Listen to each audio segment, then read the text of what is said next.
Audio Jungle. మిదిన Hanumakonda arts మరియు science కాలేజీలో ప్రజా పాలన విజయోత్సవ సభ ఏర్పాట్లను పరిశీలించిన అనంతరం మీడియాతో మాట్లాడిన పంచాయతీ రాజ్, గ్రామీణాభివృద్ధి, మహిళా శిశు సంక్షేమ శాఖ మంత్రి డాక్టర్ ధనసరి అనసూయ సీతక్క. కేటీఆర్ వ్యాఖ్యలకు సీతక్క కౌంటర్. మీకే మూటలు మోసే అలవాటు ఉంది. తెలంగాణ పేరుతో దేశంలోనే ఎక్కువ ఆదాయం సమకూర్చుకున్న ప్రాంతీయ పార్టీ బీఆర్ఎస్. ఇతర రాష్ట్రాల్లో పార్టీ లేకున్నా మూటలు తీసుకుని పోయి ఇచ్చిన చరిత్ర బీఆర్ఎస్ది. కులాలను, మతాలను, వర్గాలను రెచ్చగొట్టడమే బీఆర్ఎస్ పని.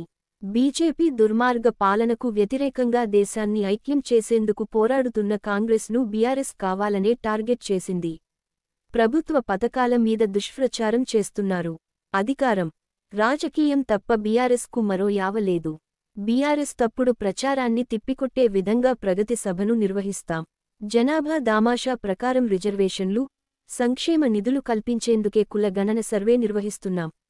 గత ప్రభుత్వం కేవలం లిమ్కా బుక్ రికార్డుల కోసం ఒక రోజులోనే సర్వేను ముగించింది. కనీసం సర్వే వివరాలను బయట పెట్టలేదు. సర్వే ఆధారంగా ఉద్యోగాలు, ఉపాధి, రిజర్వేషన్లు పెంచలేదు.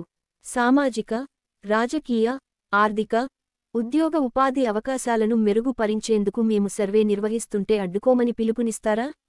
జనాభా ప్రాతిపదికన రిజర్వేషన్లు కల్పించేందుకు సర్వే చేపడితే బీఆర్ఎస్ ఓర్వలేకపోతుంది. ఏడాది కాలంలో ప్రజా ప్రభుత్వం చేసిన మంచి పనులు వివరిస్తాం.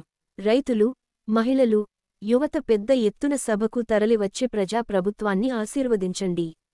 ఈ కార్యక్రమంలో దేవాదాయ శాఖ మంత్రి వర్యులు కొండ సురేఖ, స్థానిక ఎనెలే నాయని రాజేందర్ రెడ్డి, వరంగల్ మేయర్ గుండు సుధారాణి, ములుగు జిల్లా అధ్యక్షులు పైడ కుల అశోక్, ములుగు గ్రంథాలయ చైర్మన్ బానోత్ రవిచందర్తో పాటు జిల్లా కాంగ్రెస్ నాయకులు, కార్యకర్తలు తదితరులు ఉన్నారు.